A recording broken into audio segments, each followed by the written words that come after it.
Buenos días, buenas tardes, buenas noches, según la geografía de cada quien.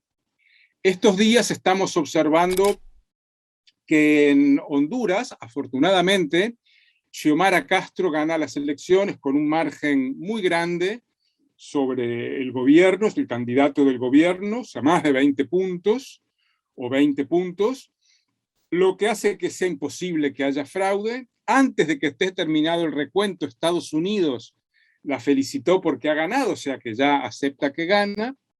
Y según las primeras encuestas, las próximas elecciones, la segunda vuelta, el balotaje en Chile, va a ganar Gabriel Boric del Frente Amplio, de la Alianza Progresista Frente Amplio Partido Comunista, sobre la ultraderecha de Kast. Entonces tendremos ya dos nuevos gobiernos progresistas en la región, probablemente el año que viene gane Lula en Brasil, y así sucesivamente. Entonces, aquí quiero introducir una reflexión más de largo plazo. Desde el Caracazo de 1989, ya llevamos 32 años, casi 33, de aquel Caracazo, se va conformando un patrón político, una forma política que sería más o menos la siguiente.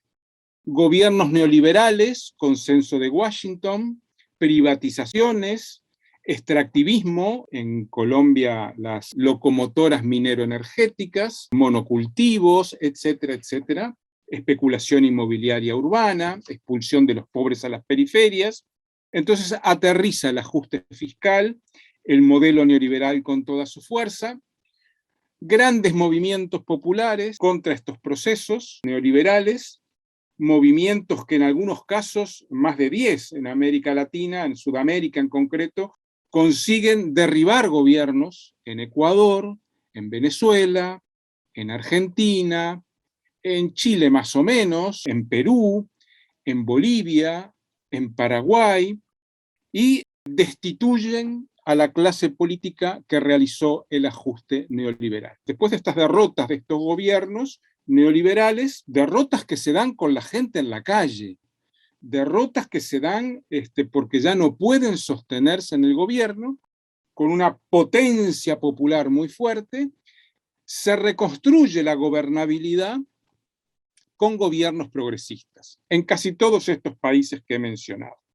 Estos gobiernos progresistas gobiernan 5, 10, 15 años, más en otros casos, y hacen algunas pequeñas reformas a favor de la población, en algunos casos aumenta el salario mínimo, en otros casos hay un aumento de la renta de los sectores populares a través de políticas sociales, pero no se toca el modelo. El modelo extractivo sigue en pie, sin ningún cambio, en algunos casos incluso se profundiza, como en Argentina, como en Uruguay, bajo gobiernos progresistas. Pero en ese proceso de los gobiernos progresistas, los movimientos populares se debilitan. El movimiento campesino, el movimiento indígena, los movimientos de los pueblos negros, los movimientos urbanos, de desocupados y de las periferias, se debilitan enormemente, justamente porque una de las claves de la gobernabilidad es también incorporar a una parte de estos movimientos al gobierno o a la lógica de gubernamentalidad. Entonces termina este periodo, vuelven las derechas, a veces ultraderechas, pero ya los movimientos están muy debilitados. Y comienza otra vez el auge o el ascenso de gobiernos progresistas, ya en una situación nueva, mucho más débiles, con una derecha más potente, más empoderada. Y esto es un círculo de hierro, ¿verdad? Conservadores, progresistas, conservadores, cambios, sin que se toque el modelo de acumulación, el modelo político-económico. Entonces, a mí me parece que es necesaria una reflexión, ¿verdad? El modelo permanece en pie, esté quien esté en el gobierno, los sectores populares organizados se debilitan y ha sido su fuerza organizada, su movilización, la que hizo posible el cambio de gobierno, pero el nuevo gobierno tampoco satisface las expectativas.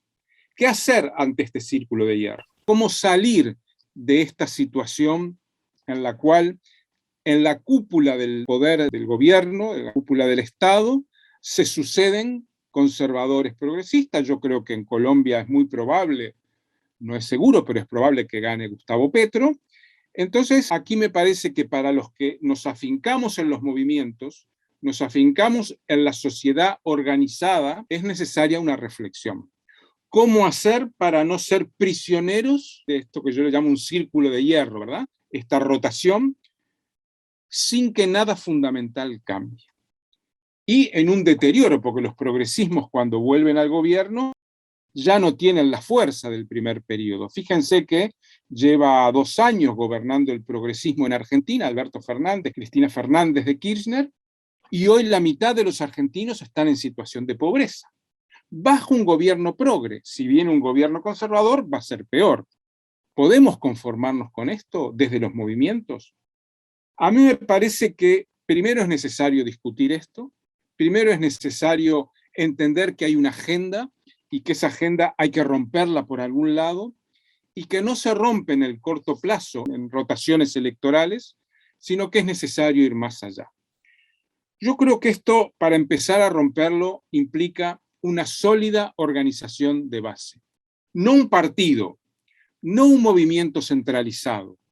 Organizaciones en cada lugar, en cada espacio, en el campo y en la ciudad, en las periferias urbanas. Un tipo de organización que dure más allá de los ciclos electorales. Una organización, cuando digo sólida, no me refiero a que tenga grandes dirigentes o mucho dinero, sino que esté armada para el tiempo largo. Y yo creo que de ese modo estamos dando un primer paso para que no nos atrape la agenda de este círculo de hierro que yo mencionaba, la agenda electoral. ¿Podemos organizarnos más allá de la agenda electoral? ¿Seremos capaces de romper este círculo por el cual se van turnando en el poder unos y otros y nada fundamental cambie? Aunque hay que reconocer que muchas veces con los gobiernos progresistas mejora un poco la renta, el ingreso de los sectores populares. Pero un poco y durante poco tiempo, porque cambia el gobierno o viene una crisis y otra vez hay una profunda caída en la pobreza. Este es el tema que yo quiero poner a discusión. Este es el tema que me parece que implica salirse de la lógica de los tiempos cortos electorales y de la rotación en el gobierno. Algunos pueblos originarios, mapuche, algunos pueblos como los mayas, organizados en el zapatismo, han logrado trascender las lógicas electorales. Han logrado ir más allá de las lógicas electorales. Incluso en Colombia, por mucho que se pueda decir del CRIC, del proyecto NASA-MISAC, se mantiene más allá de los ciclos electorales. Si no somos capaces de superar esta situación, vamos a ser siempre como peleles, como llevados de la nariz por la próxima convocatoria electoral. Entonces, creo que es un momento importante para discutir, para hablar, para intercambiar, para tratar de entender por qué consiguen rotar conservadores y progresistas, pero las cosas no siguen, no cambian, no logran estar en un lugar nuevo. Creo que si en este momento, después de 30 años de esta rotación, ustedes pueden ver el caso de Bogotá, que también hay una rotación progresistas conservadores. Si no conseguimos superar este tema de los ciclos electorales, vamos a seguir siendo luchadores que sobre nuestros hombros se suben quienes están deseando nada más que llegar al poder para gobernarnos. Es necesario trabajar en el territorio, fomentar el autogobierno, la autoorganización, la autodefensa, no depender de los escuadrones móviles, ¿verdad? Y depender, sí, de nuestra organización colectiva comunitaria. Muchas gracias.